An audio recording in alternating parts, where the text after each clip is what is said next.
Hey, Paul, how are you? Paul. Good, how are you guys? Good, we're doing great, man. Now, can you be honest with me? Is having to do this in the morning one of your punishments? It's not so bad. You know what? We get free breakfast out of it. Yep. That alone makes it worthwhile. Yeah. Breakfast is big for us. Look, they bring me waters. It's pretty easy.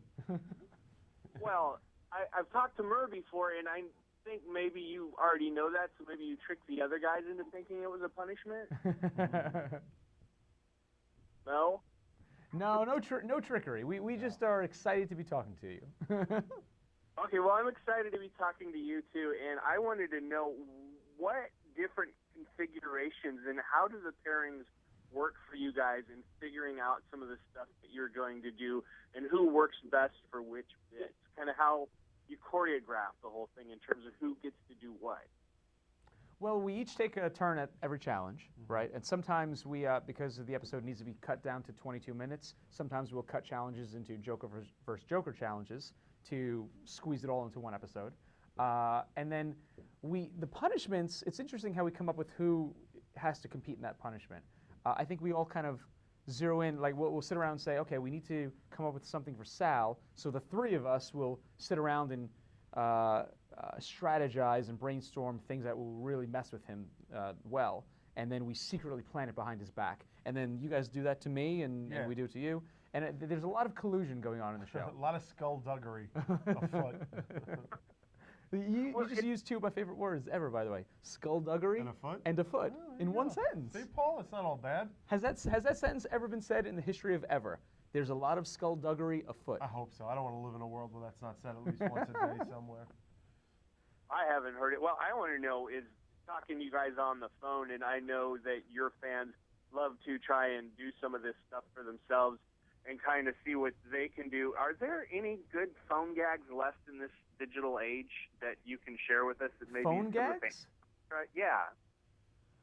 Well, I'll tell you, one of the things we've always wanted to do, we haven't done it yet, is to, people, believe it or not, people still place ads in classified listings in papers, or even on the internet, they'll place ads. So we've wanted to put up an advertisement for like a tech support, or like a love advice, or free anything, but something very specific, like free car insurance estimates, free health care information, and put up a phone number, and that dials into us, and then we answer the call, and we don't know anything about these topics. Right, but it's kind of a tough nut to crack for our TV show. Yep.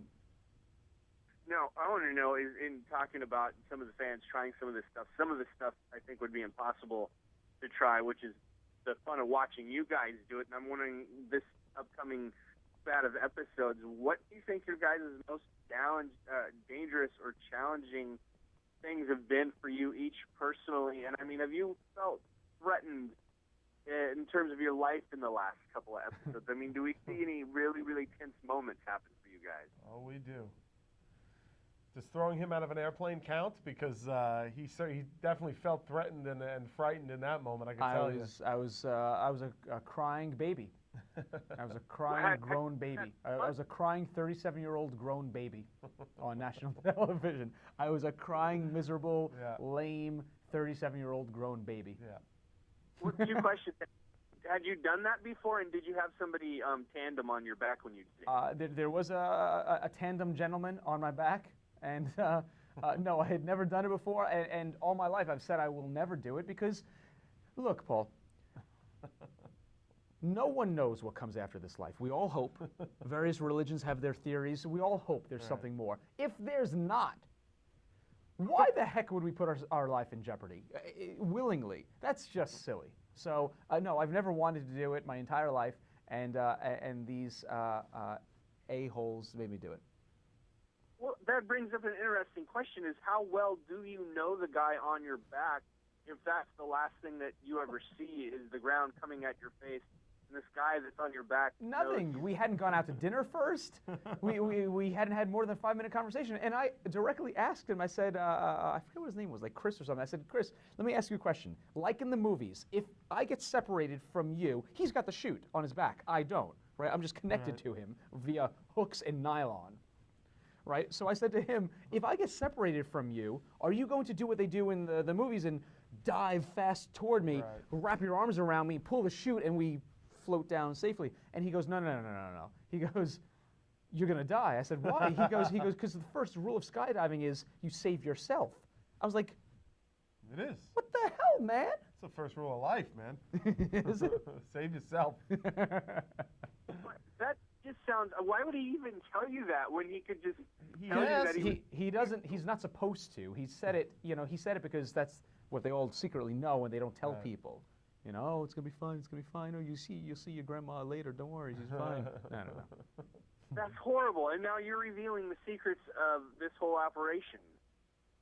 Well, I'm giving you the inside scoop. It's a death wish. Don't ever do it. Do it when you're like 80 and you've got nothing. You've accomplished everything you need to accomplish in life. And you can just pass out before you hit the ground. Yeah. So it doesn't really matter. Well, that's crazy. Well, that was the thing I was wondering in going off of that is sort of what goes through your mind while you're in the middle of some of this stuff, and how does it turn out differently for the better or for the worse once you go back and look at the footage? And is there time between when you look at the footage and when you've done it to give yourself a little space? Well, I mean, editing-wise, we all have kind of different roles, and I don't really mess with editing. You guys do that a lot more than I do.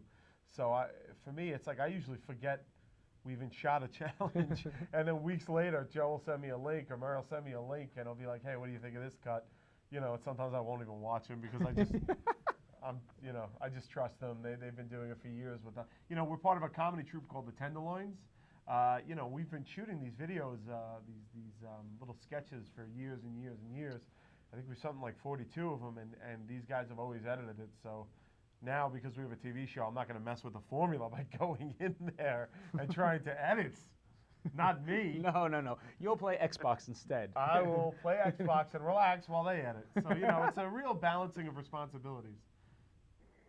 That's funny. Now, in speaking of the Tenderloins, and I know last time I spoke to you guys, I think you were on tour. I'm not sure if you were all on tour. We are. We tour like every other weekend. I think next weekend we're in Akron, Ohio, and Green Bay. Then we're in Atlanta and Houston and Dallas and Austin. Yep. Then North Carolina later this spring. We tour. We do like 50 or 60 shows a year. Well, can you tell me, for fans who are coming into the show and discovering it now, what they're going to see when they head out to a live show, and also how the show itself has kind of formed some of the stuff that you guys are doing currently on stage? Sure. Well, I think the live show is what you love about the TV show. You'll love even more about the live show, right? It's the four of us on stage. It's a mixture of stand-up and us ripping into each other, telling stories from set. We show cutting room floor footage. Stuff that was too crazy to put on television. We tell stories from the set itself. Like coming up in a few weeks is we punished Sal, and we forced him to deliver a speech at a wedding. We crashed a wedding, and he had to deliver a speech at the wedding in front of 300 strangers. He wasn't invited. No one knew he was going to be there. He grabbed the mic and got up. And in the live show, we actually make him read the full speech. So on TV, it's going to be edited down to like 2 minutes, but we make him read the full 10-minute speech for the front of the crowd. So that's funny. Well, I just have a little bit of time left. I want to know, can you tease some of the best stuff we're going to see coming up and sort of the best punishment that might happen? Yeah, we have Joe as an escape artist in Atlantic City. That doesn't go as well as anybody would think it would. He ain't no Copperfield. No, he is not. We have Sal running the gauntlet of a haunted cornfield, which works a lot better than that sounds. Trust me on that one. They have me as a children's author, reading my children's book to a classroom of small children and their parents. And as you can expect, the book is not appropriate for children. We'll have a few more guest cameos this season.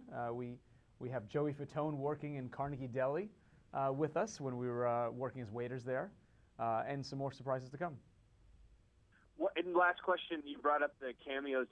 Are you approached by certain folks who are like, oh, please let me be on the show, let me do something for you guys? We get that. That certainly would happen with Joey Fatone. He's a huge fan of the show and wanted to come to set to check it out. So when we got him there, I was like, hey, why don't you take my turn? I don't really feel like going today. So we sent him out on the floor, and I had to live and die with his results.